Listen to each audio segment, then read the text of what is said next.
habang mabigyan naman ang may 110 mga trabahador sa barangay.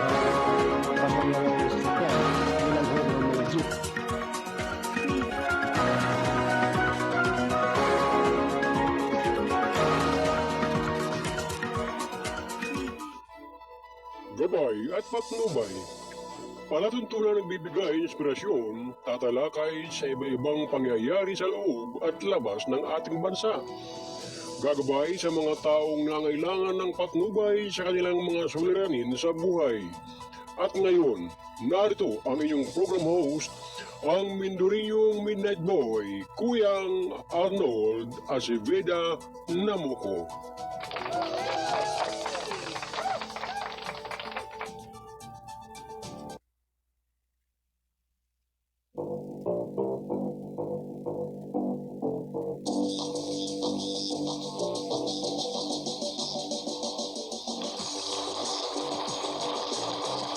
Alright, Luzon, Visayas at Mindanao.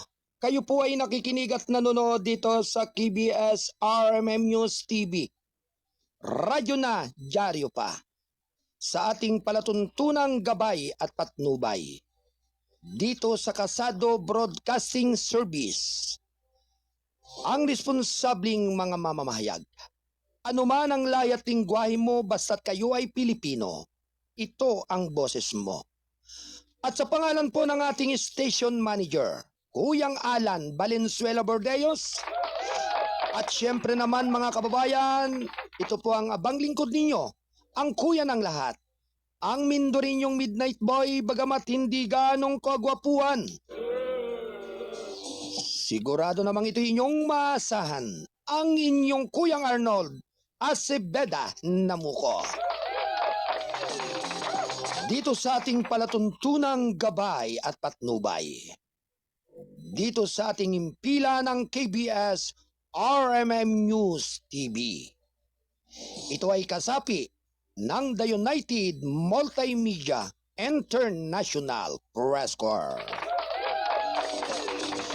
Aim to create hopes for the progress of good and continuing news dissemination.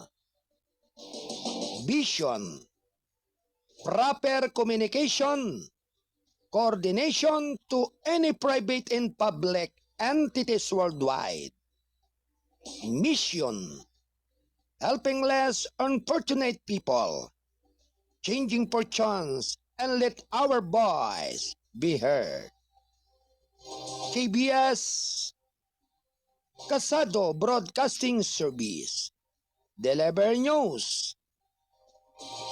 RMM, responsabling mga mamamahayag. At your service. Ang gabay at patnubay ay patuloy po ninyong maririnig at mapapanood. Tuwing 8 hanggang 10 ng umaga, Lunes hanggang Biyernes. Dito sa ating himpilan ng KBS RMM News TV.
Ganap na ikawalo ng umaga.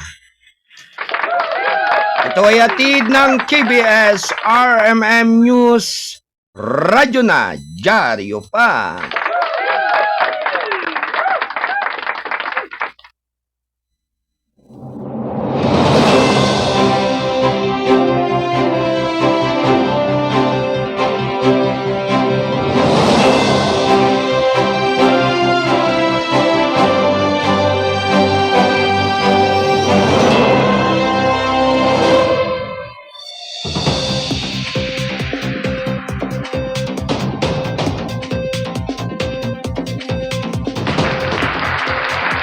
Alright mga kababayan, good morning, good morning, good morning, good morning.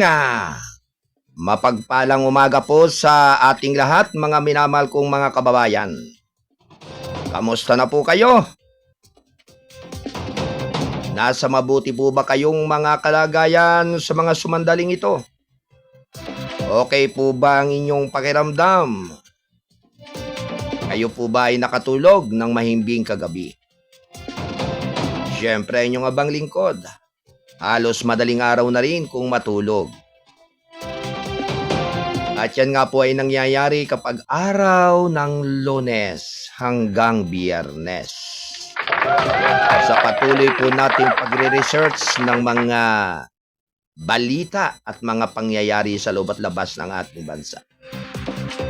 Kaugnay na rin po ng lahat ng ating mga kolumnista at writer na patuloy na nagsusumikap upang maipahayag at maiparating sa lahat ng ating mga kababayan ang lahat ng mga nagaganap sa kanilang mga kinaroroonan dyan sa iba't ibang dako ng mundo, partikular na po dito sa ating bansang Pilipinas.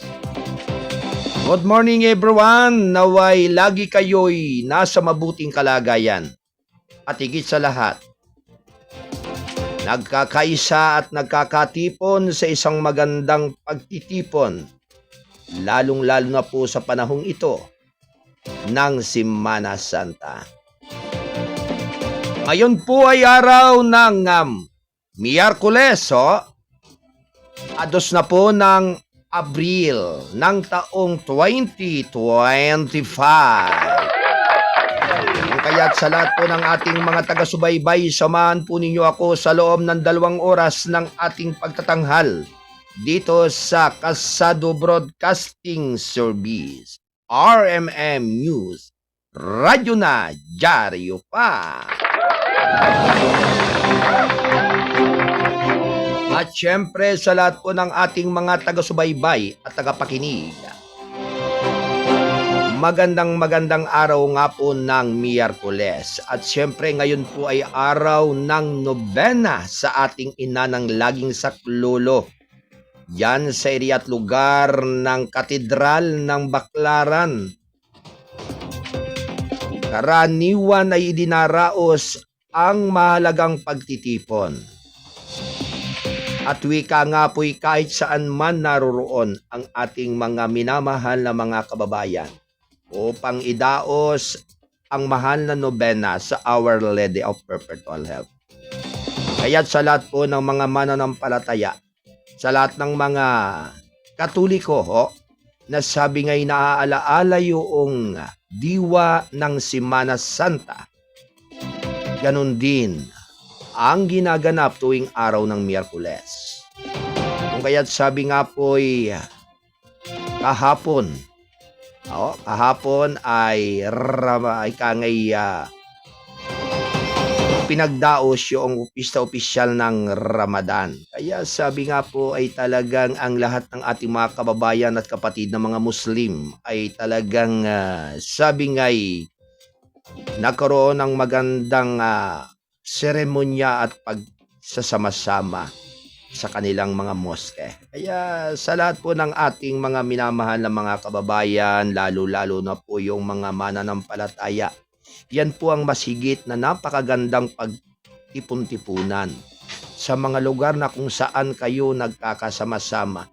At sabi nga'y nagkakaroon ng magandang paghahalin tulad doon sa mga nakalipas at sa ngayon na mga haharapin pa na ating landas ng pananalig. Kaya sa lahat po ng mga nagiging aral at nagiging salita na nagmula sa banal na kasulatan ay isang malaking bagay upang mamulat yung kaisipan sa mga katotohanang nangyayari sa ating mundong ibabaw.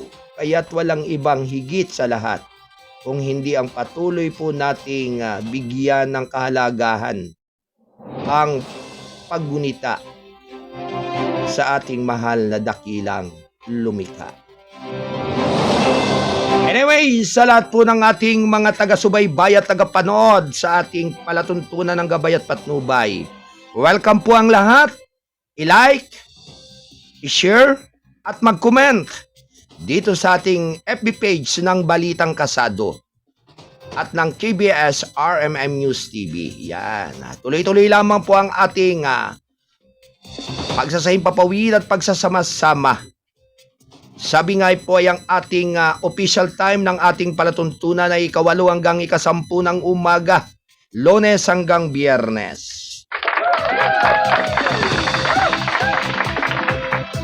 At syempre ang ating pong nakakasama dito sa ating technical site, dito sa ating Studio 1, si Ate Del Rose Aldea Santos at Ate Rosemary Faderon. Yan. At ganun din ang ating mga kasado patroller na naka-standby sa iba't ibang area ng Calabarzon, Mimaropa, Mega Manila, Kabindanawan at Kabisayahan. Magandang umaga sa inyong lahat. Ang pagpapala ng ating dakilang may kapal ay laging sumainyong lahat.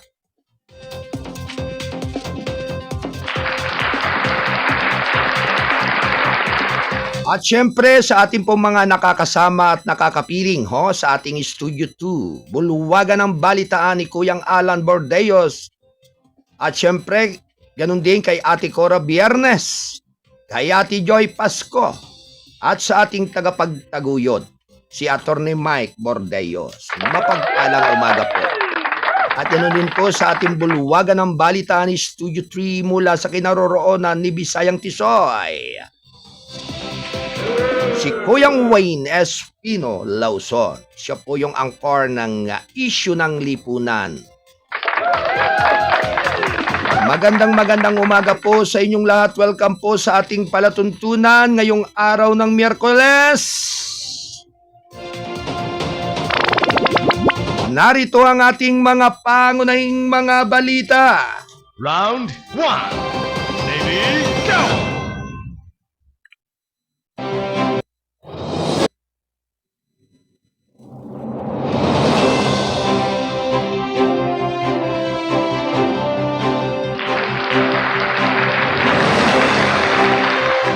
Siyam na minuto makalipas ang 8 ng umaga. The Executive First Filipino mamumuno sa UNFAO Komisyon. Round 1. Lady, go! Si Department of Agriculture Assistant Secretary for Policy and Planning PAS Benavides II ang nahalal na chairperson ng Commission on Generic Resources for Food Agriculture na gumawa ng kasaysayan bilang kaunahang Pilipino na umawak ng posisyon. Ang komisyon ay ang tanging permanenteng intergovernmental body ng United Nations Food and Agriculture Organization na nakatuon sa pagkakaiba-iba ng biolohikal para sa pagkain at agrikultura at nakatuon sa mga patakaran para sa napanatiling paggamit, konserbasyon at pantay na pagpabahagi ng mga mahalagang yaman na ito. Sa isang balita noong Martes, sinabi ni Agriculture Secretary Francisco Tio Laurel na ang halalan na Benavides sa ika-20 sesyon ng komisyon sa Roma, Italy na ginanap noong Marso 24 hanggang 28 ay nagbibigay diin sa lumalaking pamumuno ng Pilipinas sa international na pagsisikap sa pangalaga sa agrikultura at Diversity, tinatawag niya sa kanyang appointment na isang malaking tagumpay, hindi lamang para sa departamento kundi para na rin sa buong bansa, pati na rin ito ay isang napakamataas na sandali para sa pamilya ng DA. Ang pagkahalal ni Assistant Secretary Benavides bilang unang Pilipino na namuno sa komisyon ay nagsasalita ng maraming bagay na hindi lamang tungkol sa kanyang mga personal na nagawa kundi pati na rin ang kayamanan ng talento sa loob ng DA aniya. Ang komisyon ay responsable para sa paghuhubog ng mga pandaigdigang patakaran sa konserbasyon, napapanatiling paggamit at pantay na pamamahagi ng mga mapagkukunang ito upang mapahusay ang seguridad sa pagkain at katatagan ng klima. Si Benavides ay magsisilbi ng 2 taong termino na magtatapos sa ika-21 sesyon ng GRFA sa 2027. Ang CGRFA ay nilikha noong 1983 upang matugunan ang mga mapagkukunan ng genetiko ng halaman ngayon. Kasama na dito ang 179 na miyembrong estado at ng European Union na nagtatampok ng pandaigdigang kahalagahan nito sa paghubog ng napapanatiling mga kasanayan ng agrikultura. 12 minuto makaraan ng ganap na 8 ng umaga.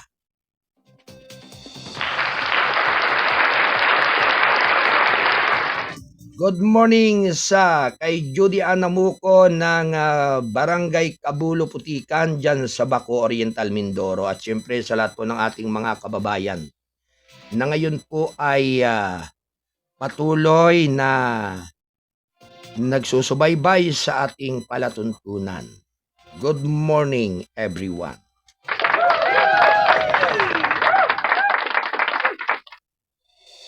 Samantala, matinding pagbaba ng krimen na ibalik ang tiwala ng publiko sa pagpapatupad ng batas. Round 1. Lady, go! Pinuri ni Speaker Ferdinand Martin Romualdez ang Philippine National Police dahil sa stronger, smarter policy nito sa ilalim ng administrasyong Marcos na humantong sa makabuluhang pagbaba ng focus crimes sa buong bansa. Ang isang pahayag, sinabi ni Romualdez na ang mga pagsisikap ng Pilipino na mapabuti ang mga diskarte sa pag-iwas sa krimen at oras ng pagtugon ay tumutulong na maibalik ang tiwala ng publiko sa pagpapatupad ng batas at nagpapatunay na ang panuntunan ng batas ay buhay at gumagana.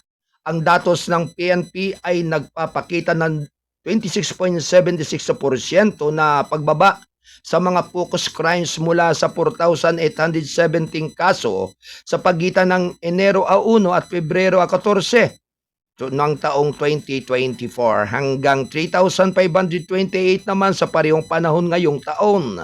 Kabilang na sa mga nakatuon na krimen ang pagnanakaw, panggagahasa, pagpatay, pisikal na pinsala at pagpatay sa mga motorsiklo at sasakyang di motor.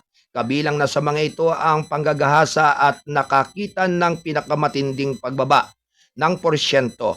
Ang year-on-year data ay sumasalamin din sa 7.31% ng pagbaba sa mga krimen na nakatuon mula sa 41,717 kaso noong 2023 hanggang sa 38,667 naman 667 noong nitong taong 2024. Pinupuri ko ang PNP sa pamumuno ni General Romel Francisco Marbil sa pagpapakita man ng mas malakas at mas matalinong policing mula sa matinding pagbaba ng focus crime sa buong bansa hanggang sa mabilis na pag-aresto sa suspect sa Antipolo Road Range, sabi ni Romualdez. Ang mga resultang ito ay sumasalamin naman sa disiplina at pagbabago at isang panibagong pangako sa kaligtasan ng publiko ang insidente sa Antipolo. Sa partikular na pagkapakita kung gaano kalayo ang narating ng PNP sa bilis ng pagtugon. Ang tinutukoy ni Romualdez ay ang insidente noong Marso 30 sa kahabaan ng Marcos Highway sa Antipolo City kung saan ang mainit na konfrontasyon ay nauwi sa pamamaril na ikinasugat ng 4 na individual kabilang na ang kasusyo ng suspect. Binigyan diin ng tagapagsalita na ang mabilis na pagkilos sa mga insidente na tulad nito ay nagpadala ng malinaw na sinyalis na ang krimen ay kaparusahan ay walang lugar sa lipunan. Binigyan din niya na dapat ipagpatuloy ang gobyerno upang bigyan ng pulisyan ng mga kagamitan, pagsasanay at suporta at kinakailangan upang mapanatiling ligtas ang mga komunidad ng mga Pilipino. Hindi na natin kayang mawala ang momentum na ito. Naway maging wake-up call ito sa mga magiging nagkasala, katiyakan sa bawat Pilipinong sumusunod. Batas, ang kapayapaan at kaayusan ay hindi mapag-uusapan at ang gobyerno sa pamumuno ni Pangulong Ferdinand Romualdez Marcos Jr. ay kikilos ng mabilis at magpasiya.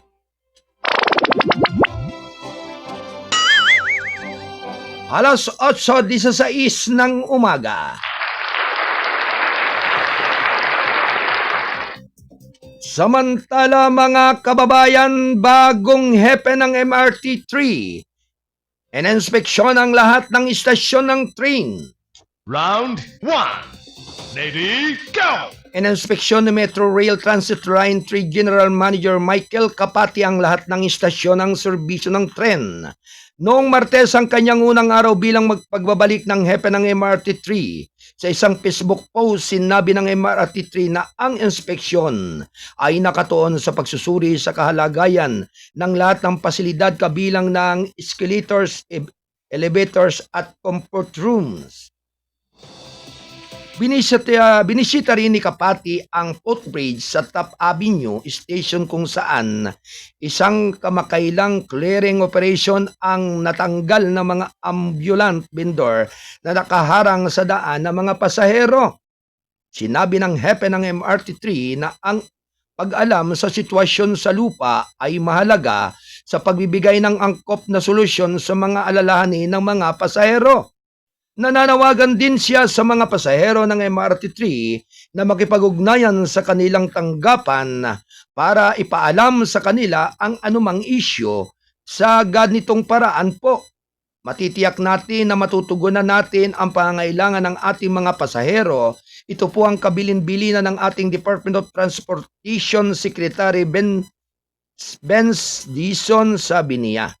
Nanumpa si Kapati sa pwesto ni Dizon noong Lunes matapos siyang italaga ni Pangulong Ferdinand Romualdez Marcos Jr. noong Marso 26. Naglingkod siya sa parehong kapasidad noong 2022 at naging direktor para sa operasyon ng MRT3 mula pa noong 2017. 18 minuto makaraan ang 8 ng umaga.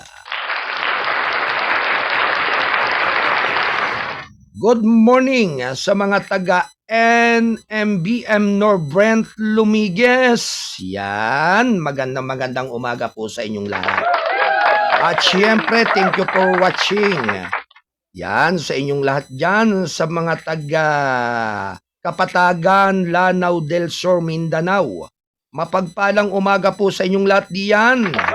Naway ang kalakasan ng inyong mga pangangatawan at sabi nga'y maging maayos po yung inyong lugar sa pamagitan ng ikangay doon sa lagay ng panahon. Sabi nga'y sa matindi pong init dito ng sikat ng araw, mga ating at mga kuyang ng Kapatagan, Lanao del Sur, dyan sa Mindanao, dito po sa Metro Manila ay talagang mataas po ang temperatura ng araw. Kamusta po dyan sa inyong lugar? Kayo po ba ay hindi lubos na naiinitan sa matinding sikat ng ating haring araw?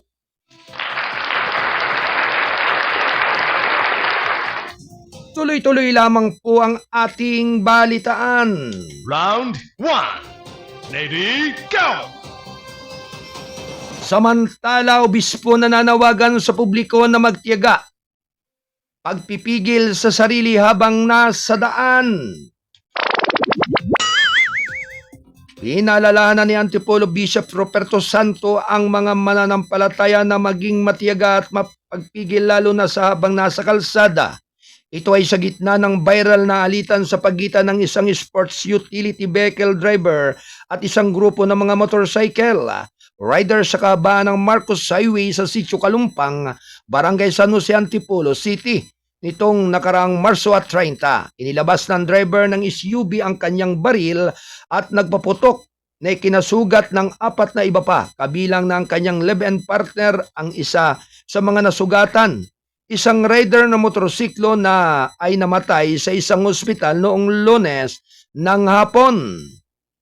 Ang sandaling ito ay nangangailangan ng malalim na pagmumuni-muni sa mga kahinatnan ng galit na hindi mapipigilan. Isang puwersa na nagbubulag na nasusunog at nag-iiwan ng mga buhay na nawasak sa paggising nito. Tandaan ng isang sulong aksyon na ginawa sa galit ay maaaring magkaroon ng hindi maibabalik na mga kahinatnan, sabi ng Katolikong prelate sa kanyang pastoral na pahayag. Ang kasikipan ng trapiko at pang-araw-araw na mga hamon ay maaaring subukan ang aming pasensya, ngunit ito ay mga pagkakataon upang magsanay ng kabaitan at pagpipigil sa sarili, dagdag niya. Sinabi rin niya na dapat tandaan ng mga Pilipino ang mga turo ng Panginoon, lalo na sa pagtitiis, pag-unawa at habag. Sa panahon ng pagkabigo, hanapin natin ang kapayapaan at dumarating sa pamagitan niya at ang lakas na tumutugon ng may biyaya sa halip na galit, sabi ni Santos. Kasabay nito, nagdasal siya para sa agarang paggaling ng mga nasugatan sa insidente, naway manaig ang hustisya at mapagaling para sa lahat ng napiktuhan ng trahedyang ito, dagdag pa ng pinuno ng Dioceses ng Antipolo. 22 minuto makaraan ng 8 ng umaga. Samantala, mga kababayan, LRT1 fake high kailangan para sa upgrades. Efficient operation for commuters ayon sa DOTR. Round 1. Ready, go! Sinabi ng Department of Transportation itong Martes na ang naka-schedule na pagtaas ng pamasahe para sa Light Rail Transit Line 1 ay kinakailangan upang may patupad ang mga kinakailangang pag-upgrade at ang pagpapalawig ng linya sa Cavite. Bagamat iginalang ng DOTR ang desisyon ng mga nais maghain ng apila laban sa fare adjustment sa LRT1 na magkakabisa simula Miyerkules, Abril 2 ngayong araw na ito, naniniwala ito na matagal nang nararapat ang pag-ayos ng pamasahe at kinakailangan upang matiyak ang operational viability ng linya ng tren at mapanatili ang mga kinakailangang pag-upgrade nito para sa kapakinabangan ng publiko na nakocommute, sabi niya sa isang statement. Ang pagtaas ng rate na ito ay kinakailangan hindi lamang upang matiyak ang maayos at napagpapanahong pagpapanatili ng LRT1, kundi pati na rin ang pagpapalawig ng linya hanggang sa Cavite sa ilalim ng kasulukuyang kontrata ng PPP or Public-Private Partnership. Dagdag nito, binigyan din ng DOTR na ang pagtaas ng rate na inaprubahan noong Enero 30, 2025 ay pangalawang pagtaas lamang ng rate mula sa 2023. Ang pagtaas ng rate ay mas mababa din kaysa sa iminungkahi ng 20 piso per hike sa orihinal na isinumiti ng Light Rail Management Corporation. Simula naman ngayong Abril 2, ang maximum na pamasahe para sa isang single journey ticket sa LRT1 ay tataas mula 45 pesos hanggang 55 pesos, habang ang minimum ng pamasahe ay tataas mula sa 15 pesos hanggang 20 pesos. Samantala, ang maximum na pamasahe para sa isang stored value card ay tataas naman mula 43 pesos hanggang 52 pesos, habang ang maximum na pamasahe ay tataas naman mula 15 pesos hanggang 16 pesos. 25 minuto makaraan ng 8 ng umaga. Samantala, COMELEC nakapagtalaga ng 34 na reklamo sa vote buying, iba pang illegal na gawain. Round 1. Ready, go! Sinabi ng Komisyon ng Eleksyon na nasa ngayon ay natanggap na nila ng 34 na ulat na umunay pagbili ng buto at iba pang illegal na gawain bago ang Mayo 12 midterm election. Kabilang na dito ang 23 ulat na pagbili ng buto at pagbibenta ng buto at 11 ulat ng pang-aabuso sa mga yaman ng Estado, sinabi ni COMELEC Commissioner Ernesto Maceda Jr. sa isang bagong Pilipinas ngayon. Briefing noong Martes, nagsimula kaming makatanggap ng mga ulat para bago pa man magsimula ang panahon ng halalan na. Sabi ni Maceda na malamang para sa 2025 makikita na rin natin ang NCR or National Capital Region na may pinakamaraming ulat ng pagbili ng buto. Dagdag niya, binanggit ni Maceda, pinuno ng COMELEC Committee on Kontrabigay ang 2023 barangay at sangguniang kabataan eleksyon or BSK kung saan nagtala sila na mas maraming kaso ng pagbili ng buto sa Metro Manila. Hindi ko alam kung iyon ay dahil sa mas maraming mga insidente ng pagbili ng buto na nangyayari dito o dahil ang mga mamamayan ay mas may kamalayan sa kanilang mga karapatan dito, dagdag niya.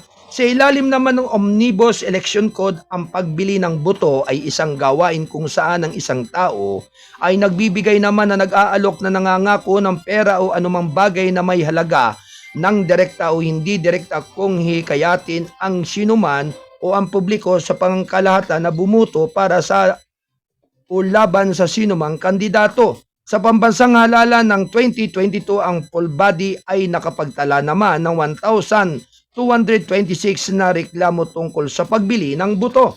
Samantala, nakapagtala naman ito ng 375 na reklamo sa 2023 barangay at sangguniang kabataan election.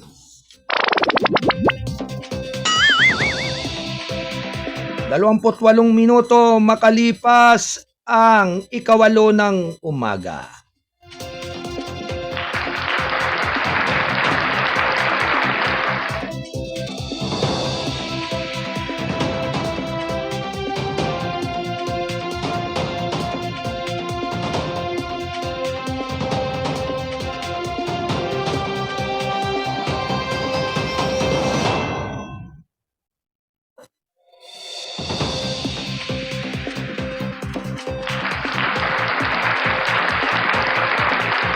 Rilet humingi ng panalangin para sa biktima ng lindol sa Myanmar at Thailand. Round 1. Ready, go! Si Taytay Palawan Bishop Broderick Pabilo nitong Martes sa humingi ng panalangin para sa mga biktima ng magnitude 7.7 na lindol na yumanig sa Myanmar at Thailand na kinamatay ng libu-libong noong nakaraang linggo. Isama natin sila sa ating mga panalangin. Huwag tayong manahimik sa mga nangyayaring ito. Ang mga naapektuhan at ang mga nagdurusa ay kapwa rin natin tao at iyon din ang babala ng Diyos sa atin na ang nangyayari sa kanila ay mangyayaring rin sa atin. Kaya sana ay nandiyan ang ating kahandaan. Ang ating kahandaan ay lagi nating ipagdasal na magkaroon tayo ng lakas upang pagdating ng kalamidad na ito, maliligtas tayo, sabi ng Katolikong prelado sa isang panayam sa Radyo Veritas na pinamalaan ng simbahan. Nananawagan din siya ng panalangin para sa kapakanan ng mga overseas Filipino worker at mga migranteng Pilipino sa mga bansa sa Timog Silangang Asya. Matapos kumpirmahin ng Department of Foreign Affairs na 4 na Pilipino ang nananatiling nawawala sa Myanmar. 4 na DFA naman patuloy pa rin ang paghahanap sa mga OFW na pawang mga guro na nakatira sa Skybelia, kondominium na gumuho sa Mandalay ang lungsod na pinakamalapit sa sentro ng lindol noong Marso 28. Marami na ang namatay, marami na ang nawala ng tirahan at nawawala ng trabaho. Ipagdasal natin sila, huwag nawa silang mawala ng pag-asa at ipagdasal natin din natin ang ating mga kapwa Pilipinong OFW na kasama nila, sabi ni Pabilio. Pinalalahanan niya ang mga Pilipino na patuloy na paghahanda para sa tinaguriang The Big One na inaasahang magdudulot ng malakas na lindol sa kahabaan ng 100 kilometrong kahabaan sa Metro Manila no tumatawid sa mga lungsod ng Quezon, Pasig, Marikina, Makati, Taguig at Muntinlupa. Ito ay isang paalala sa atin na tayo ay nanganganib din ng malakas na lindol, The Big One, kaya lagi tayong maging handa lalo na sa pagdating sa mga lugar na may mabigat na populasyon. Maraming masamatay at habang naghahanda tayo, mag-ingat tayo, dagdag pa ng prelado. Ayon sa mga ulat ng lokal na media, hindi bababa sa 1,700 na katawan namatay, 3,400 ang sugatan at halos 300 naman ang nawawala sa malawakang lindol. 31 minuto makalipas ang 8 ng umaga.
Samantala, 33 minuto makalipas ang 8 ng umaga.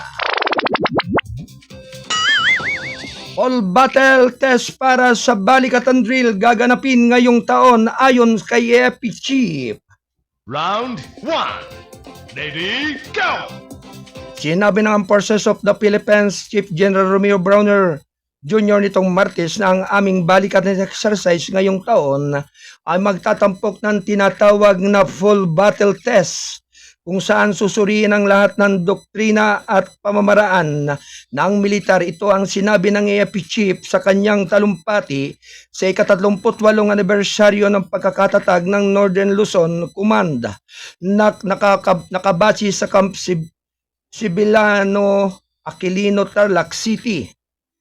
Ilang araw na lang sisimulan na natin ang ating balikatan exercises kasama na ang mga persang militar ng Amerika. Ito ang ika-40 pag-ulit ng balikatan exercises at karamihan sa mga nagsasanay ay isasagawa dito sa lugar ang Joint Operation Area ng NOLCOM ANIA. Sa klaw ng NOLCOM ang Ilocos, Cordillera, Cagayan, Region at Central Luzon. Ang balikatan exercise ngayong taon ay naka-schedule sa huling bahagi ng Abril hanggang kalagitnaan ng Mayo. Wala pang partikular na detalye tungkol sa mga kalahok na tropa, ari-arian at uri ng drill na isasagawa ay hindi pa inilalabas. Sa ilalim ng inyong Joint Area of Operation o Joint Operational Area, karamihan sa mga aktibidad ng balikatan ay gaganapin doon at pagkatapos muli, ang aming command ang control ay gaganapin upang matiyak na mayroon kaming isang karaniwang larawan ng operasyon habang isinasagawa namin ang aming buong pagsubok sa labanan, sabi ng hepe ng AFP. Ito, sinabi ni Browner, ay nagsasangkot ng pagsubok sa lahat ng mga plano, doktrina, pamamaraan ng binuo sa mga nakaraang taon. Ngayong taon, susubukan natin sila, napakahalaga na maganda tayo para sa anumang pangyayari. Diin niya. Gayunman, hindi tinukoy ni Browner kung ano ang mga plano, doktrina at pamamaraan. Ito para sa mga kadahilan ng pansiguridad. Kapag pinag-usapan natin ang tungkol sa digmaan, nasa digmaan na tayo, hindi ko tinutukoy ang kinetic warfare na nakikita natin sa pagitan ng Ukraine at Russia o sa pagitan ng Israel at Hamas. Ngunit nakararanas na tayo ng cyber welfare, information welfare, cognitive welfare, politic welfare, dagdag niya. Habang umuunlad ito, pinupuri ni Browner ang NOLCOM dahil sa pagiging isang mabigat na kalasag laban sa mga panlabas na banta. Sa katunayan, ang NOLCOM ang ating frontliner dito sa Northern Hemisphere at tulad ng nakita natin kanina sa kanilang paglipat sa pagtatanggol ng teritoryo, malayo na ang narating nila, dagdag niya. 37 minuto makalipas ang 8 ng umaga.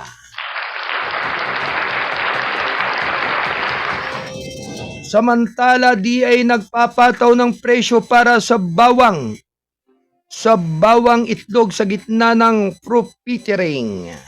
Round 1. Ready, go! Ayon pa rin kay Agriculture Secretary Francisco Tiro Laurel, isinasaalang-alang ng Department of Agriculture ang pagpataw ng maximum suggested retail price sa bawang upang maiwasan ang posibleng profiteering. Sa isang balita noong Martes, sinabi ni Tio Laurel na ang panukala na magpataw ng MSRP sa bawang ay pinag-uusapan, ngunit ipinagpapaliban matapos bumaba ang presyo ng bawat kilo sa paligid ng 100 piso mula sa purok ng 160 pesos. Ang mas mataas na presyo ay doble sa tinatayang landed cost na 80 pesos kada kilo. Ang import na bawang ay bumubuo ng 75% ng supply sa merkado na may makabuluhang dami na nakuha mula sa China. Dahil bumaba na ang presyo ng 100 piso kada kilo, kinakailangan naming pigilin. Sa palagay ko, ang kasalukuyang presyo ay makatwirang ibinigay ang kanilang gastos na paligid ng 80 piso, sabi ni Tio Laurel. Ngunit kung ang mga presyo ay tumataas muli, tiyak na mapapatupad kami ng isang MSRP.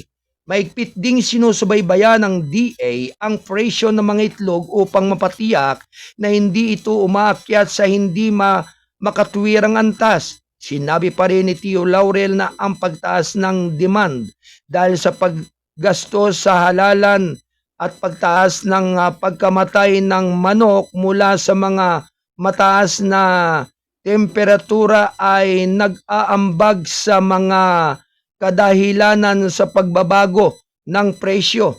Aniya, ang pagsubaybay ng DA ay naglalagay ng presyo ng itlog sa loob ng saklaw ng mas mababa ng 6 hanggang 8 piso, mas mababa kaysa sa naiulat sa 10 piso hanggang 12 piso. May ilan na nagmumungkahis na magpatupad tayo ng MSRP sa itlog, pero tulad ng iba pang mga kalakal tulad ng bigas at baboy, kailangan muna nating kumonsulta sa mga stockholder para hindi mabigla ang industriya aniya. Samantala, binawasan na ng DA noong Lunes ang MSRP para sa imported na bigla sa 45 pesos kada kilo mula sa 49 pesos na sumasalamin naman sa pandaigdigang pagbaba ng presyo ng bigas.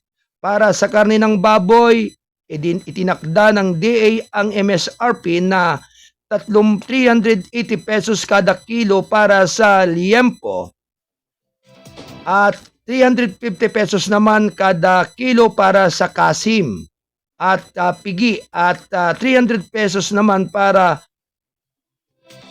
sa sabit ulo, kasunod ng isang serye ng mga pagpupulong ng mga stockholder sa buong industriya ng baboy.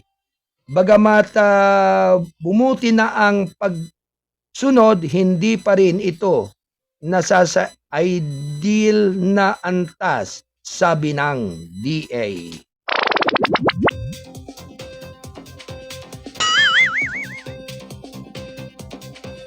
Alas 8:41 ng umaga.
Alas 8:43 ng umaga.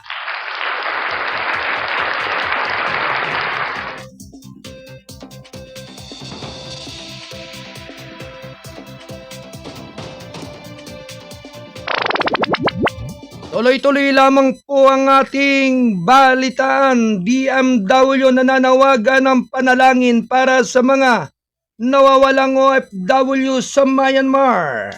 Round 1. Ready, go!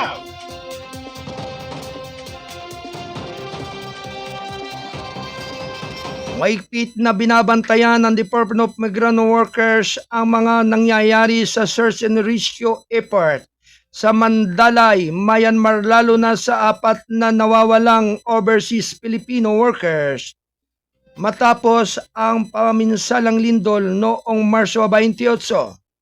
Sa isang balita noong Lunes ng gabi, nananawagan si Migrant Workers Secretary Han Leo Kagdak na ipanalangin ang mga nanawawalang OFW. 2 sa 4 na mag-asawa at lahat ay sinabing professional. Hindi pa rin sila nalalaman sa pagkakaalam natin, may mga pagsisikap na hanapin ang mga ito, kaya naman kailangan natin ng panalangin para hanapin sila para kumpirmahin na ligtas sila, sabi ni Kagdak. Niyanig ng magnitude 7.7 ng lindol ang Myanmar na may sentro ng lindol sa Mandalay na sinundan ng 6.4 magnitude aftershock sa Thailand. Sinabi ni Kagdak sa aktibong nakikipag-ugnayan ang DMW sa Philippine Embassy sa Myanmar at Thailand para ipagpaabot ang tulong sa mga apektadong OFW.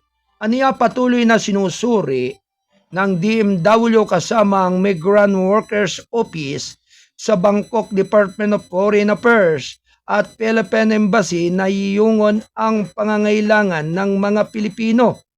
Sinabi ni Kagdak na tinatayang nasa 2,000 Pilipino ang nasa Myanmar ngunit hindi pa rin tiyak ang aktwal na bilang dahil sa pagkakaroon ng mga scam hub na human trafficking cases na kinasangkutan ng mga Pilipino. Aniya sa Mayawadi ay isang bayan malapit sa hangganan ng Thailand kung saan sinagip ang mga biktima ng human trafficking ng mga Pilipino siyam na OFW na kasalukuyang nakatira sa isang government shelter ang kumpirmadong ligtas.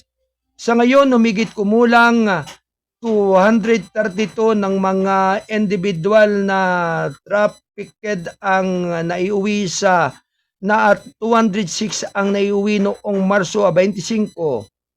Aniya sinisikap ng gobyerno na alamin kung ilan pang Pilipino ang natitira sa mga pasilidad ng scam hub. Samantala, sinabi naman ni Bangkok Labor Attached Don Alberto Philippine Pangkog na bumalik sa normal ang Thailand na walang naiulat na Pilipinong nasugatan.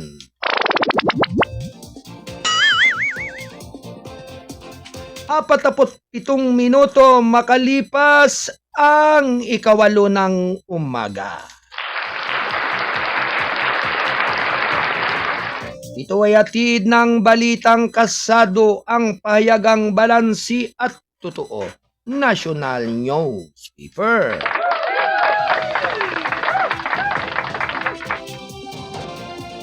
Modernong naval assets ipapadala sa West Philippine Sea at Northern Luzon.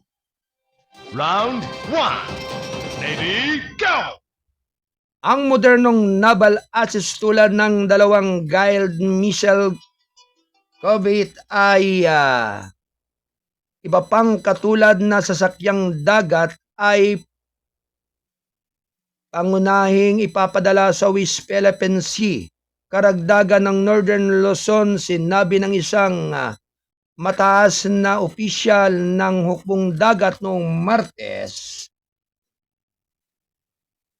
Sa isang panayam sa radyo, sinabi ni Philippine Navy spokesperson for the West Philippine Sea, Real Admiral Roy Vincent Trinidad, na ito ay batay sa Comprehensive Archipelagic Defense Concept na nananawagan para sa pagdideploy ng mga modernong barkong pandagat sa western side at northern Luzon side ng bansa. Ang CADSI ay isang estratehikong pagkabagong kung saan ang military ay inatasang ipagtanggol ang mga teritoryo ng bansa kabilang na ang 200 nautical miles exclusive economic zone. Nito ang mga pinag-iisang command na responsible para sa mga punong ito ay ang Puerto Princesa Western Command na nakabase sa Palawan at ang Northern Luzon Command na nakabase naman sa Tarlac.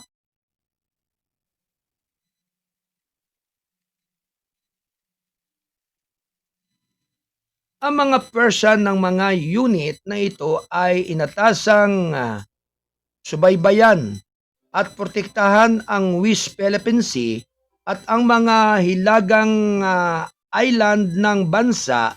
Ito ay dahil ang mga lugar na mga tinuring na high search kung saan ang bansa ay nakaharap sa isang makabagong kalaban.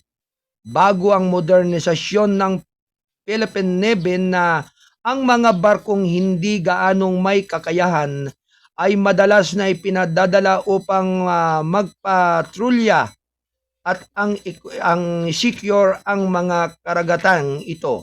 May karapatan tayo mga bagong kagamitan na bagong barko kailangan lang na launch sa Korea kung isang bagong Corvette natin. So ito yung mga kasama na in anticipation of the forthcoming capabilities of the Philippine Navy, Trinidad said. Ang guided missiles Corvette na tinutukoy ng opisyal ng Philippine Navy ay ang prospective ng BRP Diego Silang na formal na inilunsad sa HD Hyundai Heavy Industrial Shipping sa Ulsan, South Korea noong Marso 27. Ang BRP Diego Silang na ipinangalan sa Revolusyonaryong Bayaning Pilipino ay ang kapatid na barko ng BRP Miguel Malvar na umalis din sa Korea at inaasahang darating sa Subic Shipping sa Subic sa Abril 8. Sinabi ng Armed Forces of the Philippines sa isang pahayag ang parehong mga guided missile Corvette ay nilagyan ng ibang mga armas at sensor na maaaring magamit laban sa anti-surface, anti-submarine at anti-air warfare. Nilagdaan ng Department of National Defense at HSI ang 28 bilyong pisong kontrata para sa dalawang barko noong Disyembre 28, 2021. Ang mga Corvette na karaniwang tinitimbang ng 1,000 hanggang 250,000 gross tonelada ay ang pinakamaliit na barkong pandagat na may kakayahan harapin ang mga submarino at iba pang mga banta sa dagat. Sinundan sila sa laki at sandata ng mga frigate at destroyer. Dating miyembro ng ESG wanted dahil sa kidnapping, nabed matapos ang 15 taon.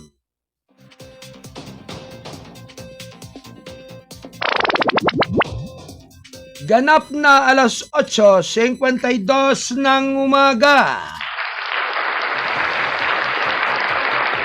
Samantala, nahuli ng mga otoridad ang isang dating miyembro ng kriminalistang Abu Sayyaf Group sa pinaghahanap dahil sa pagdukot sa Zamboanga City noong Lunes matapos ang 15 taong pagtatago. Sa isang payag nitong Martes, sinabi ni Criminal Investigation and Detention Group Chief Major General Nicholas Torre III na si Abu Raba, 52 taon, ay inaresto ang mga operatiba ng CIDG Basulta sa Barangay Deta, Zamboanga City. Si Raba ay may standing arrest warrant para sa kidnapping at serious illegal detention na inisyo ng korte sa Isabela City, Basilan noong Hulyo 2009. Sinabi ni Torre na si Raba ay kabilang sa command ng yumaong leader ng SG na si Esnilon Hapilon na namuno sa base ng teroristang grupo sa Basilan. Sangkot umano siya sa insidente ng kidnapping ng Golden Harvest sa Tayran, Lantawan, Basilan noong 2021, gayon din sa extortion, armed encounters, killing at ambuscades ng mga puwersang militar sa Basilan. Matapos siyang ipag-utos na aristuhin ng lokal na hukuman, nagtago si Raba at madalas nang lumipat ng tirahan mula sa Basilan patungo sa iba pang mga isla ng Bangsamoro Automos Region at Zamboanga Peninsula upang makaiwas sa pag-aristo. Pinupuri ko ang CIDG Basulta Provincial Field Units, partikular ang Sulu Provincial Field Unit sa pagdakip sa tumakas na ito sa halos 16 na taon ng tumatakas. Salamat sa inyong pagtitiyaga at walang sawang pagsisikap sa pagtugis at walang wagas na nahuli ang suspek na ililipat mula sa Basilan patungong Zamboanga sa pag-aresto na ito. Tinutulungan namin ang mga biktima na makamit ang hustisya sa nararapat sa kanilang lahat, sabi ni Torre. 5 minuto bago mag-ikasyam ng umaga. Ito ay hatid ng Balitang Kasado, ang pahayagang balansi at totoo. National Newspaper. At siyempre mga kababayan, dakuan po naman natin yung mga mahalagang pag-uulat ng ating mga kasado patroller na naririyan po sa iba't ibang area ng ating kapuluan, dyan po sa area ng National Capital Region, sa lugar ng Kamindanawan at sa lugar po ng Calabarzon area. Yan. Kung kaya't unahin po natin si Kuyang Don Robert Ramiro dyan po sa area at lugar ng Metro Manila, kaayusan sa MRT3, sinisiyasat na. Yan. At syempre sa ating pong kasado patroller na nasa iba't ibang area, standby report. At ganun din po sa ating mga lahat ng mga correspondent sa iba't ibang area ng ating kapuluan. Yan.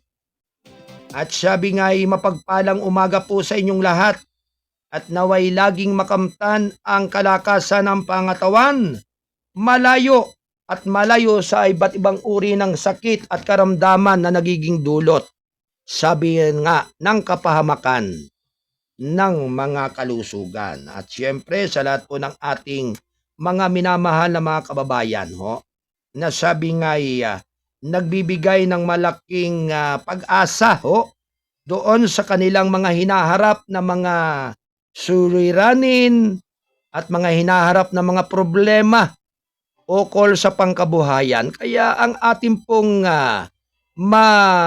maibibigay katulungan doon sa mga taong labis na nahihirapan, lagi pong manalangin at magdasal sa himala at kaloob ng ating dakilang lumikha.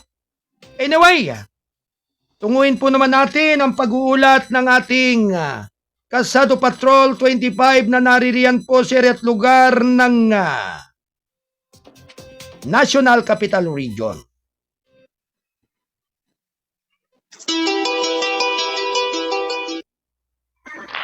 Kasado Patrol Report. Alright, Kuyang Don Robert Ramiro. Kasado Patrol 25, nasa andyan po siya at lugar ng National Capital Region. Ito po ay may kinalaman regarding ukol sa kaayusan ng MRT3. Sinisiyasat na. Alright, Kuyang Don Robert, sige. Good morning. Iputok mo na yan.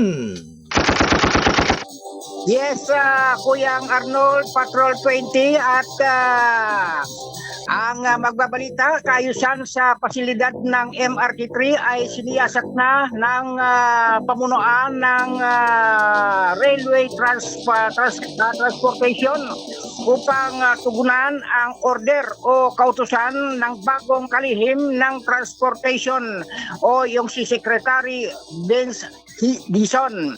Kaugnay nito ay kagad na isinagawa ang inspeksyon ni MRT3 General Manager Michael J. Kapati upang alamin kung maayos pa ang mga pasilidad ng MRT3 katulad ng escalator, elevator, comfort rooms, maging ang mga bridges na ginagamit ng mga commuters ng tren. Inalis na rin o nagsagawa ng clearing operation ang nasabing ahensya kontra mga vendors dito sa bahagi ng Top Avenue Station na naging sagabal sa pathways na dinadaanan ng mga mananakay ng tren. At dahil dito ay nanawagan ang pamunuan ng MRT sa publiko na ipaabot agad sa tanggapan ang anumang suliranin na kanilang makikita at para mabigyan ng serbisyo upang kaagad na malunasan.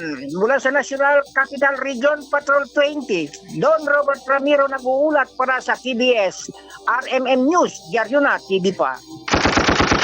Alright mga kababayan, maraming salamat sa pag-uulat ng ating Kasado Patrol 20 mula po dyan sa area at lugar ng National Capital Region, Kuyang Don Robert Ramero. Thank you, Kuyang Don.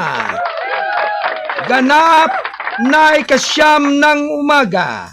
Ito ay hatid ng Balitang Kasado, ang payagang balansi at totoo National Newspaper. Alright, nakuhan po naman natin ang sunod na pag-uulat ng ating Kasado Patrol 25. Naririyan po siya sa area at lugar ng Calabarzon area dyan sa Cavite. Nandyan si Double L, si Kuya Lando Luto. Alright, Kuya Lando, standby. Report.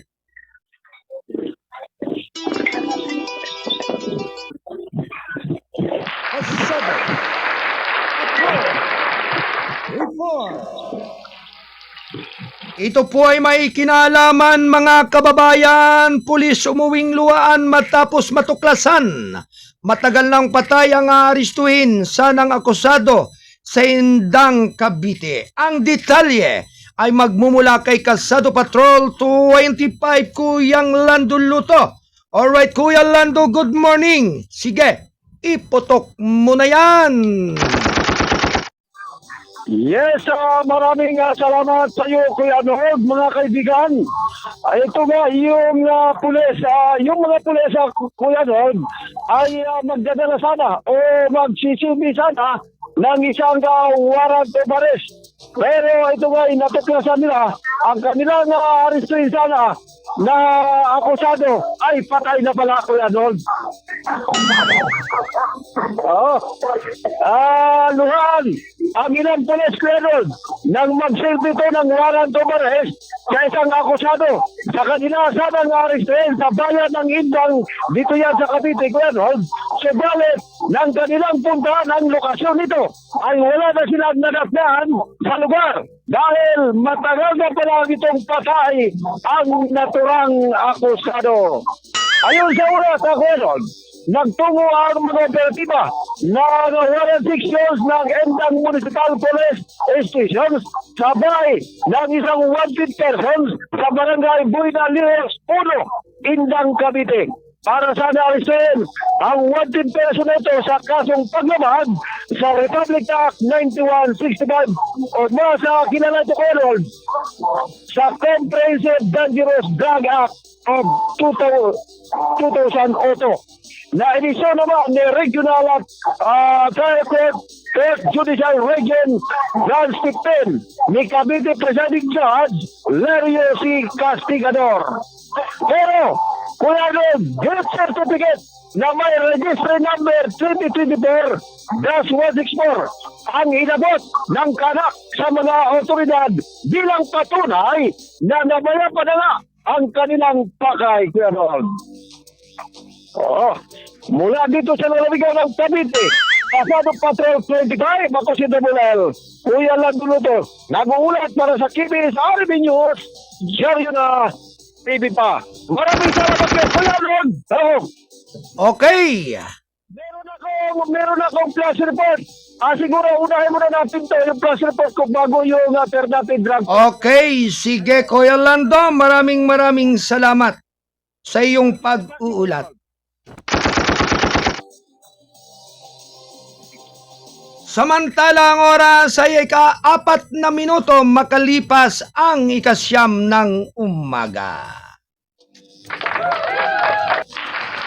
Ito ay hatid ng Balitang Kasado, ang payagang balansi at totoo National Newspaper.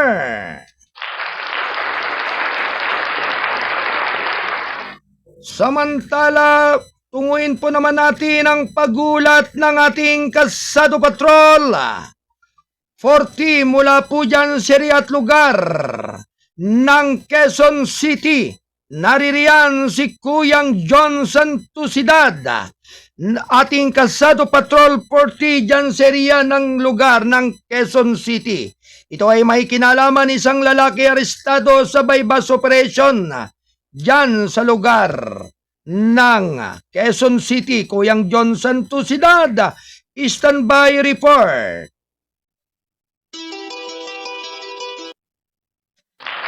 Asado, Patrol, report.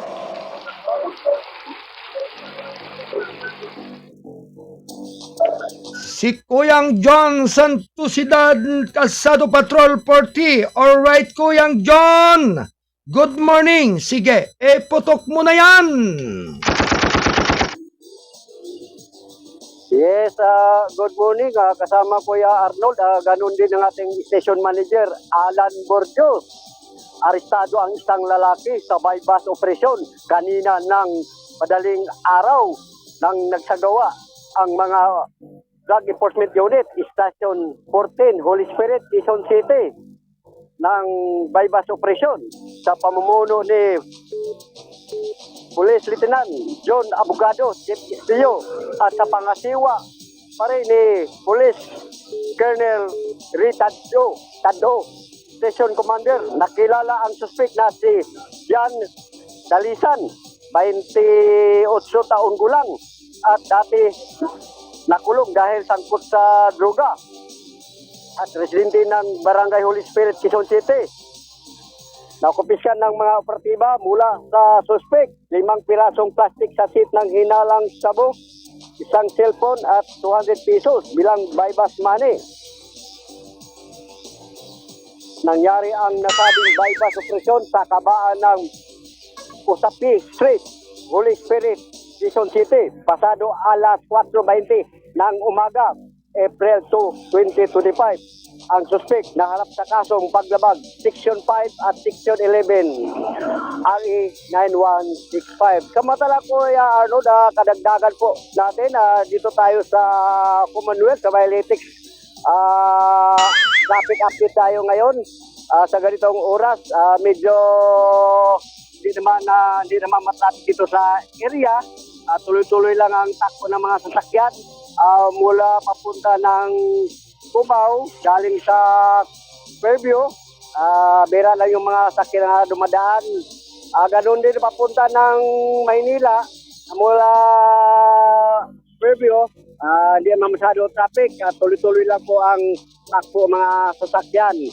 Dito naman sa area, papunta lang Montalban, galing Litex, normal lang dito ang traffic pag may magbaba ng mga delivery sa mga tindahan. Mula dito sa Quezon City, ako si John Santosidad, Asado Patrol 40, nag-uulat sa CBS RM News. Diaryo na, TV pa. Balik sa iyo po yan.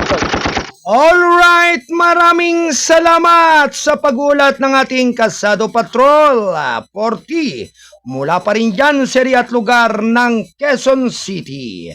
Thank you, Kuyang John Santosidad.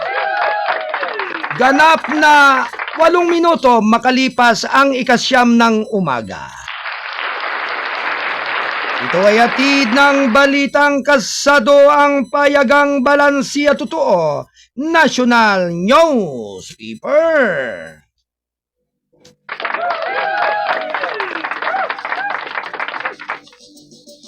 Alright mga kababayan, may flash report ang ating Kasado Patrol 25 mula po dyan sa area at lugar ng Cavite. Si Kuya Lando Luto. Alright, Kuya Lando. Kasado. Yes, ako lang. Report.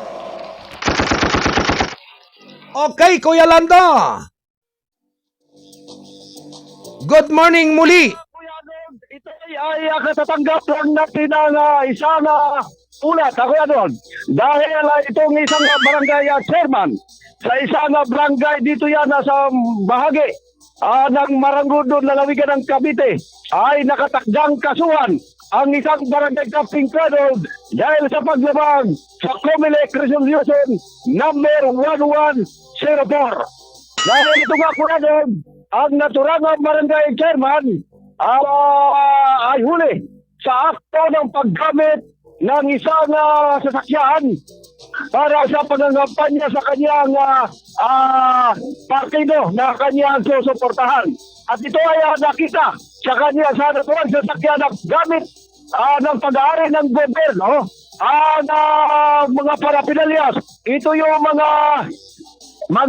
tarpaulin ng nasabing kandidato na kanyang susuportahan. Sa ngayon ako na doon, ay ito nga, nakatagda itong sampan ng isang election officer dito sa bahagi ng Maragondong, Cavite, ang isang barangay chairman na hindi muna natin ako yan doon babanggitin ang kanyang pagkakilala. Oo, wag mo nang pangalanan, wag muna. At sa susunod, pangalanan na natin kapag hindi yan nakinig. Pero Kuya Lord, ay sinabi ng election officer dito sa lalawigan ng Maragondon na ito ay pagkabagga sa naturang COMELEC resolution. Dahil ito ay may katumbas ng parusa bilang isang public servant ng naturang barangay dito sa Maragondong, Cavite. Sa ngayong buwan dahil hindi pa natin nakakapanayam ang naturang barangay chairman. Pero Kuya Lord, nakatagda tayong pumunta ngayon diyan sa lugar na yan na sinasabing barangay. Sa mga oras nito ay nakatagda na tayong pumunta ngayon. Nasa labas na tayo, naghintay tayo ng ating masasakyan para makapanayam at magbigay panig din sa kaniyang kinakaharap na kaso. So, Kuya Ron, yan lang muna ang aking bibigay sa iyo na informasyon. Muli pa rin dito sa lalawigan ng Cavite. Kasano Patrol 25. Ako si Double L, Kuya Landulito. Para sa KBS RMN News, sa iyo na TV pa. Maraming salamat. Back to you, Kuya Ron. Alright, maraming salamat sa pag-uulat ng ating Kasado Patrol. 25 mula pa rin sa area at lugar ng Cavite, Kuya Landuluto. 12 minuto makalipas ang 9:00 ng umaga.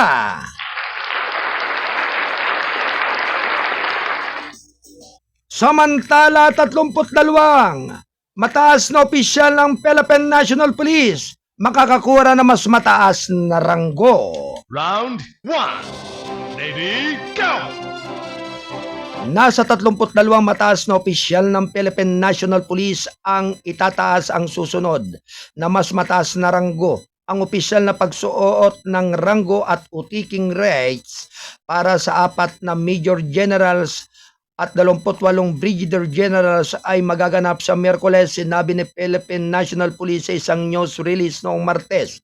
Nauna na rito tiniyak ng Department of Interior and Local Government na hindi na maaantala ang pagproseso ng mga promosyon ng mga third level police o third level police officer. Nauna nang nagpasa ang National Police Commission ng isang resolution na nag-uutos na makumpleto ang pagproseso ng mga promosyon para sa mga opisyal na pulisya sa ikatlong antas sa loob ng 30 araw matapos matanggap ang kumpletong mga kinakailangang sa dokumento. Ang mga na-promote na 2-star rank ay sina Brigadier General Anthony Abiren, Hepe ng National Capital Region Police or NCRP, o Brigadier General Jericho Baldeo mula sa Directorate for Information and Communication Technology Management, Brigadier General Lex Gurat mula sa Directorate for Plan at Brigadier General Nere Vincent Ignacio mula sa Directorate of Logistics.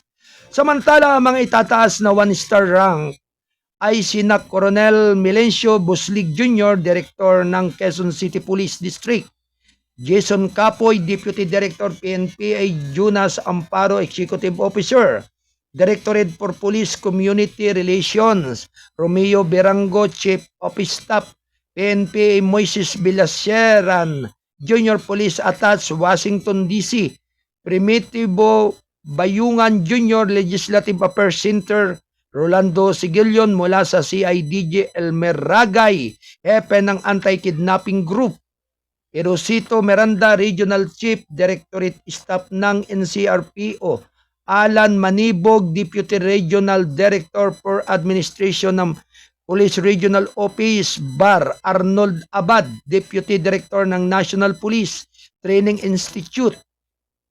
Jupino Ligan, Director ng Northern Police District. Jeffrey Dicina, Deputy Regional Director para sa Pangasiwa ng Police Regional Office 3.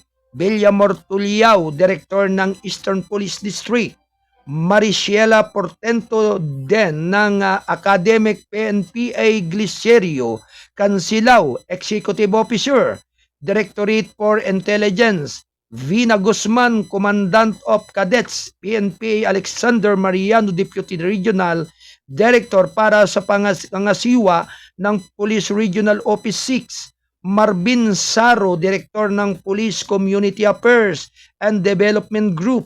Romeo Esporo Jr., Deputy Regional Director for Administration ng Police Regional Office 9. Joselito Clarito, Deputy Regional Director for Administration for Regional Office 10. Ben Leonard Kapilik, Executive Officer, Directorate Human Resource and Crane Development. Bernard Briton, Director ng Integrity Monitoring and Enforcement Group. Rex Malimban, Deputy Director sa Special Action Force. Arnold Santiago, Deputy Regional Director for Administration. PRO 12, Frankie Candelario, Director ng Intelligence Group. Aris Pistaño ng PNP Legal Service at Jaime Sariña, PNP Chaplain Service. Alas 9:16 ng umaga, ito yatid ng KBS RMM News Radyo na Dyaryo pa. Samantala, unang dalawang star female officer ng PCG, inspirasyon para sa kababaihan ayon sa DBMG. Round 1. Ready? Alright, thank you for watching from General Santos Perlas ng Silangan. Kuyang Chaplain Berry. Good morning everyone! Sa lahat po ng mga Blan tribe dyan po sa area at lugar ng General Santos. At syempre sa pagtakpo bilang alkalde ng General Santos City si Ate Bai Fredeline Samaldani.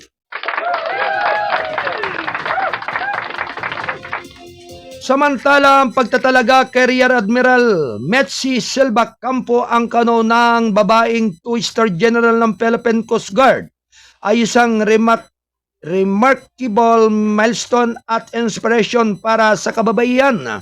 Ito ang sinabi ni Benguet Secretary Amina Pangadaman na isa ring PCG Auxiliary Rear Admiral at isang matatag at tagapagtaguyod ng empowerment ng kababaihan noong Lunes habang binabati niya si Silva Ocampo para sa kanyang makasaysayang tagumpay. Bilang opisyal ng Philippine Coast Guard Auxiliary ay isang babaeng leader sa gobyerno na may pagmamalaki kung masasabi na ang inyong appointment ay tunay na isang kahangahangang milestone at isang nakapagpasiglang tagumpay na nagbibigay inspirasyon sa ating lahat. Sabi ni Pagandaman sa isang pahayag, ito rin ang sumasalabin sa matapang at makabayang serbisyo ng lahat ng kababaihan na naka-uniforme na kumakatawan sa napakahalagang papel ng kababaihan sa lipunan ngayong dadag niya. Kinilala niya kung paano umakyat si Silva Campo mula sa paglilingkod bilang Commission Officer sa Armed Forces of the Philippines bago lumipad sa Philippine Coast Guard kung saan siya ay humawak ng isang mahalagang posisyon at ngayon ay nagsilbi bilang Commander ng Coast Guard Internal Audit Service. Noong October 2021 ng taong nakalipas, gumawa rin ang kasaysayan si Silva Ocampo bilang kauna-unahang babaeng 1-star general sa mga opisyal ng Coast Guard. General line sinabi ni Pagandaman na ang Silva Ocampo ay isang nagniningning na halimbawa kung paano maaaring magtagumpay ang mga kababaihan sa anumang kapaligiran sa trabaho sa paggawa ng kasaysayan bilang kauna-unahang babaeng 2-star general ng Philippine Coast Guard. Sumali si Rear Admiral Silva Campo sa mahabang listahan ng mga kababayang Pilipino na nagwasak o mawasak ang glass ceiling sa kani-kanilang mga profession na nagpapatunay na walang hangganan kung ano ang kayang gawin ng kababaihan, sabi ni Silva Ocampo. Sa makasaysayang milyahe na ito, may pagmamalaki ng sambayanang Pilipino na ang ating persyang pandagat ay lalago ng mas mahusay, mas malakas dahil alam ang isang kilalang babae ay may mga lalaking papel na magprotekta sa ating minamahal na bansa, dagdag niya. 20 minuto makalipas ang 9:00 ng umaga. Ito ay hatid ng balitang kasado ang pahayagang Balansiya Totoo National Newspaper. Alright, nagbabalik ang ating Kasado Patrol 25 mula pa rin sa lalawigan ng Cavite. Drug personality arrested and by bus operation Ternate PNP. Ang lahat ng detalyeng iyan ay manggagaling sa ating Kasado Patrol 25 mula kay Double L, Kuya Lando Luto. Alright, Kuya Lando, standby report.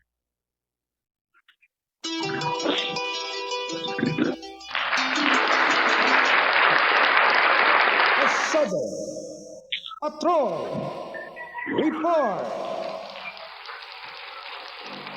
Alright, Kuya Lando Luto, sa iyong pagbabalik. Alright, sige, iputok mo na yan. Yes, maraming salamat muli sa aking pagbabalik ulat na kanon. Ito ba yung drug personality na naristo dito sa bayan ng Ternate na isang isinagawang bypass operations. Oo. And the line of Police Major Julius R. Marquez, ang Chief of Police ng Ternate Municipal Police Station, di simultaneously criminality law enforcement operation o tinawag ito kung kaya na SACMIO. Informed Station Drug Enforcement Team of Ternate Municipal Police Stations under the supervision of the undersigned conducted anti-illegal drugs operation or bypass under PINIA RECN-1005-032025 -1063, which is resulted in the arrest of the above named suspect, wherein suspect was caught at the act in selling of plastic sachet. And continuing suspected siya to, marked as EBB, with date, time, and place, and signature to police officers who act as a postal buyer in exchange of one case of 500 peso bill. Yes, as a bypass money with serial number G295584. Sa nasabing operasyon was properly documented gamit ang body-worn camera, an alternative recording device or ERD. Samantala, ang suspect was apprised of his constitutional rights at agad ito dinala sa Ternate Municipal Police Station para sa tamang disposition at documentation at para sa preparation na rin for filing of appropriate charge before the office of the Cavite Provincial Prosecutor Office in Cavite, Imos, Cavite. This is the result of the recently People's Square of Ternate Municipal Police Stations on the campaign against all forms of criminality under the sterling leadership of Police Brigadier General Paul Kenneth Tuay Lucas, ang Regional Police Director ng Cavite, at ang kalabasan of the continuous report of the Cavite Police Provincial Office under the Police Colonel Dwight Alegre, ang acting provincial police director dito yan sa lalawigan ng Cavite. Dahil global sa bagong Pilipinas, ang gusto ng pulis, ligtas ka! Mula pa rin dito sa lalawigan ng Cavite, Kasado Patrol 25, ako sa Docolel, Kuya Laduluto, para sa KBS RMN News, Jaryo na. Sige ba, maraming salamat back to you, Kuya Lord. Alright, maraming salamat sa pag-uulat ng ating Kasado Patrol 25 mula kay Double L. Mula pa rin sa area at lugar ng Cavite, Kuya Lando Luto. Thank you, Kuya Lando. 25 minuto makalipas ang ikasyam ng umaga.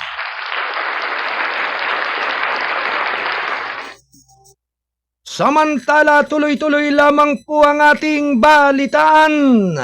Round 1. Ready, PH go! Relief Mission para sa Myanmar umalis na. Umalis na ang Philippine Interagency Humanitarian Contingent nitong Martes ng umaga mula sa Villamor Beach, Pasay City sakay ng Lockheed C-130 transport aircraft para magbigay ng tulong sa mga komunidad sa Myanmar na naghihirap pa rin ang expected magnitude 7.7 na lindol noong Marso 28.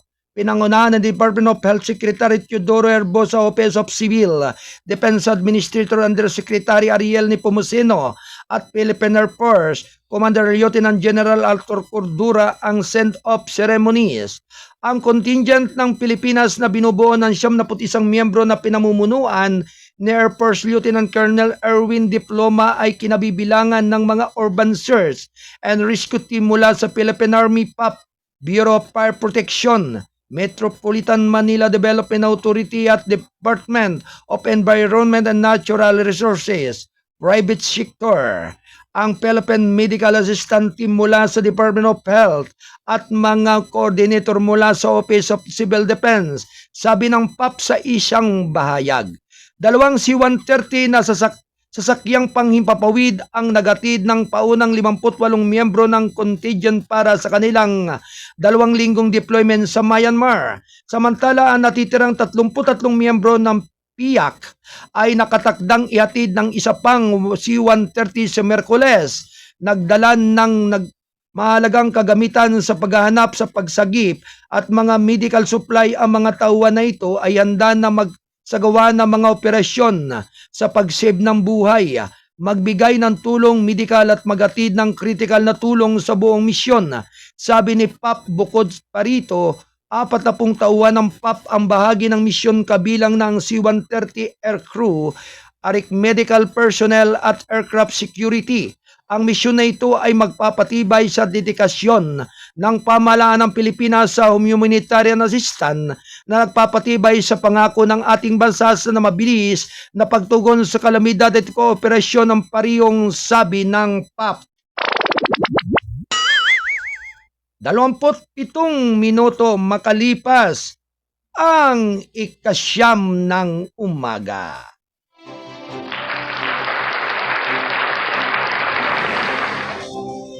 Samantala, rebelding NPA sa Surigao Sur sumuko matapos ang 20 taon.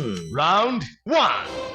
Ready, go! Balita naman mula sa Butuan City, voluntaryong sumuko ang mga autoridad sa Surigao del Sur, ang isang mandirigma ng New People's Army or NPA na nag-ooperate sa Caraga Region, sumali si Rebisco buhay sa BHB noong 2024 at kasama sa Platoon 7 ng Guerrilla Front 19.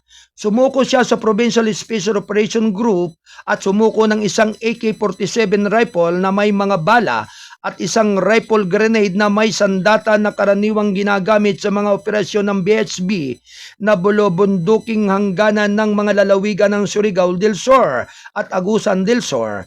Ayon pa din kay Colonel Harry Domingo, Surigao del Sur Police Director, ang pagsuko ay katibayan ng epektibong pagkikipag-ugnayan sa komunidad.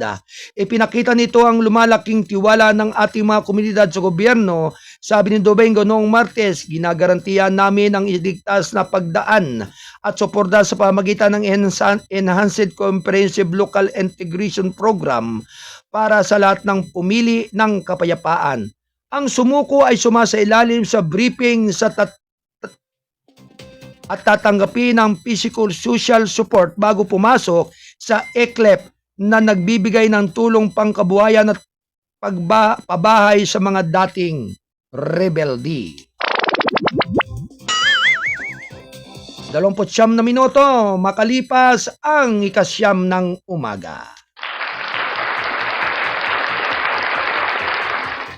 Samantala, sunog sa Pateros Gas Pipeline sa Malaysia.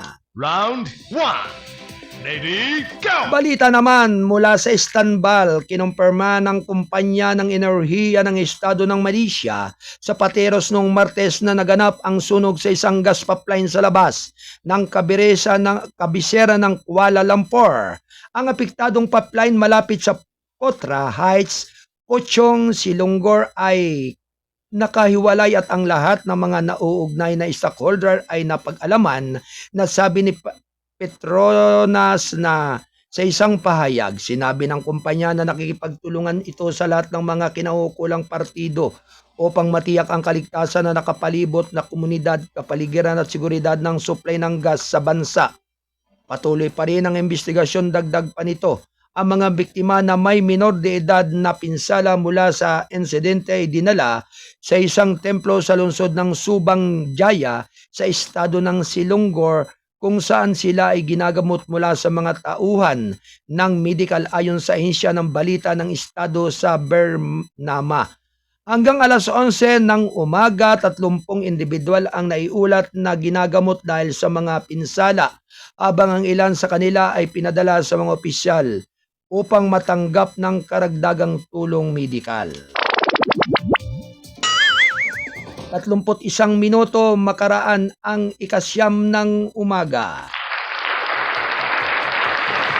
Samantala, United Arab Emirates nagpadala ng search and rescue team para iligtas ang mga biktima ng lindol sa Myanmar. Round 1. Ready, go! Sa pagpapatupad ng mga direktiba ni Pangulong Sheikh Mohammed bin Zayed Al Nahyan, ang United Arab Emirates ay kagyat na nagpadala ng isang search and rescue team na binuo ng mga miyembro mula sa Abu Dhabi Police National Guard at Joint Operations Command upang suportahan ang mga pagsisikap ng iligtas ang mga taong napiktuhan ng lindol sa Myanmar. Ang inisyatibong ito ay nagmula sa pangako ng United Arab Emirates na nagbibigay ng agarang tulong sa mga komunidad at tagdurusa sa mga kahinatnan ng mga naturang kalamidad saan man sa mundo bilang isang kilos ng pagkakaisa at kapatiran. Sinasalamin nito ang international na makataong obligasyon ng bansa at ang misyon nito ay magbigay ng tulong sa mga nangangailangan. Ang United Arab Emirates ay nangunguna sa mga bansa na nagmamadali sa kagyat na makataong tugon sa mga biktima ng natural na kalamidad sa buong mundo.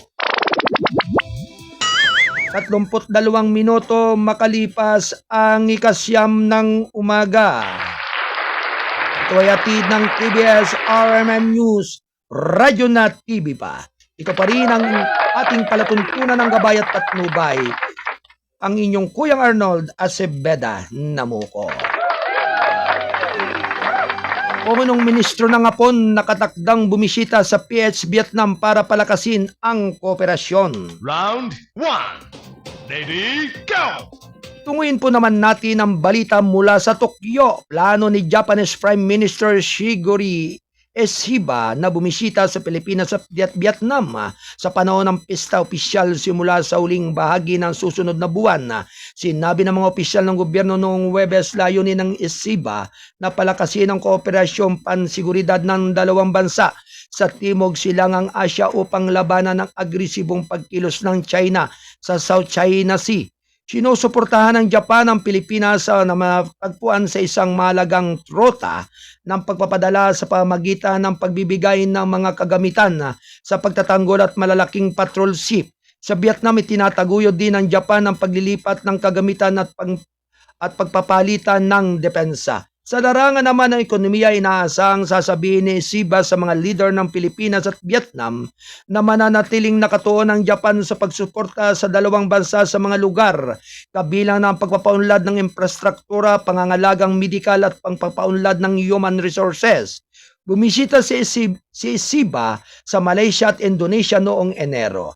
Sa pamagitan ng paglalakbay sa Pilipinas at Vietnam, nilalayo niyang bigyang diin ang diin ng Tokyo sa relasyon sa Timog Silangang Asya.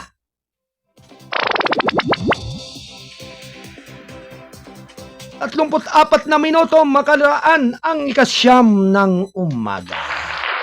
Hello, good morning. Thank you for watching kay Maribel Rimuyan Alban dyan sa lugar po ng lungsod ng Calapan. Thank you for watching at syempre sa lahat po ng ating mga nakakasama po dito sa ating himpilan, si Ate Del Rose Aldea Santos at Ate Rosemary Paderon bilang tumatayong production assistant. At syempre sa atin pong samahan ng Jores Homeowners Association dyan sa area at lugar ng Sitio Bukal, Binangunan, Rizal. Sa pangunguna po ng ating masisipag na mga opisyales, siyempre ang inyo pong abang lingkod bilang presidente ng Jores Homeowners Association dyan sa Sitio Bukal, Barangay Pantok, Binangunan, Rizal, ang inyong abang lingkod, ang inyong Kuyang Arnold. At syempre, ang bilang Vice President, si Kuyang Alan Valenzuela Bordeos, bilang Secretary, si Ate Flor de Lisa Sapansa, ang ating Treasurer ay si Kuyang Julio Agaton, ang Auditor ay si Engineer Dexter Marcelo Sevilla, likewise, ang PRO, Ate Corazon Bordeos, ang Chairman of the Board, si Kuyang Winifredo Lawson, ang Vice Chairman of the Board, si Kuyang Jason Almanon, all Board of Directors, Kuyang Ricardo Eslita, Kuyang Joseph Di Tablan, Kuyang Gerald Gasik, Kuyang Edwin Carahog, si Kuyang Dioscoro Rizaris, si Kuyang Nestor Pernisita, Kuyang Joel Gablenes, Kuyang Teodoro Soyman, ang ating mga halal na BOD bilang appointed, BOD sina Ate Del Rose Santos, Ate Kate Domingo Basaysay Narbay, ang ating BOD Secretary, si Ate Rolaysa May Puda, ang tumatayong admin ng Joresua, si Ate Angelica Sevilla, ang konsultan ay si Kuyang Edwin Reyes, at ang BOD pa rin bilang appointed ay si Ate Marian Gablines. Magandang umaga po sa inyong lahat at sumainyo mapayapang araw ngayong araw ng Miyerkules. At syempre sa lahat din po ng ating mga taga 2ID Press Corps ngayon pong Abril 8 ay mayroong pong 49 anniversary ng 2ID Press Club dyan sa Camp Kapinpin, Tanay Rizal. Ito pa isa pumuno po ng ating buting Pangulo ng 2ID Press Corps, si Ate Pau de la Cruz Muhar. Yan. Maraming salamat po sa inyo. At syempre, binabati rin po natin ng magandang umaga ang bumubuo ng Rizal Provincial Police Press Corps sa pangunguna po ng ating butihing Pangulo. Ang presidente po nito na si Sergeant Major Kuyang Donato Bellones. Likewise, ang Vice President ay si Kuyang Wayne Lawson, ang Secretary si Ate Roderica Rivera, ang Treasurer Kuyang Jerry Acuno, ang Auditor Kuyang Alan Bordeos, at ang PRO ay si Tukayo, si Kuyang Arnold Paharon Jr. At syempre bilang tumatayong Chairman of the Board ng Rizal Provincial Police Press Corps, ang inyong abang lingkod, ang inyong Kuyang Arnold Acebeda Namuco. Ang Vice Chairman ay si Ate Aida Tagikana. Ang Board of Directors, Kuyang Dan Torbeles, Kuyang Ricardo Lolo Yaslita, Ate Cora Biernes, Kuyang Arman Patulot, Ate Vicky Custudio, Ate Pau de la Cruz, Kuyang Bernie Gamba, Kuyang Mike Francisco, at iba pa. Magandang umaga po sa inyong lahat. Naway ang pagpapala ng ating dakilang lumikha ay sumaating lahat, basbas ng kataas-taasang may likha.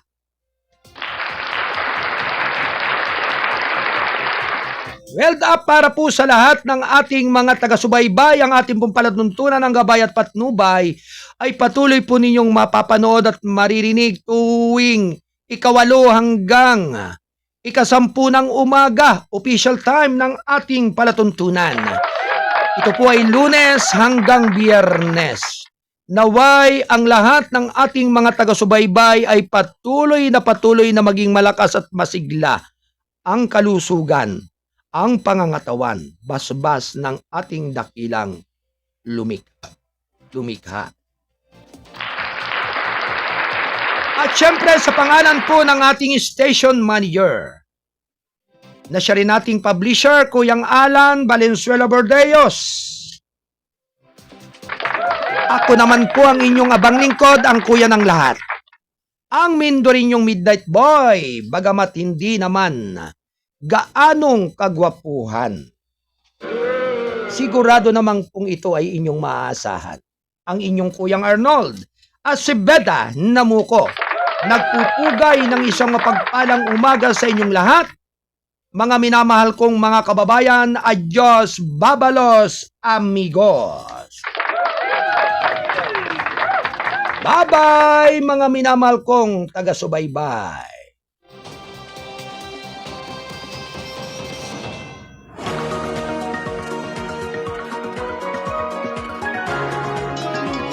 Habang mabigyan naman ang may 110 mga trabahador sa barangay.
Habang mabigyan naman ang may 110 mga trabahador sa barangay.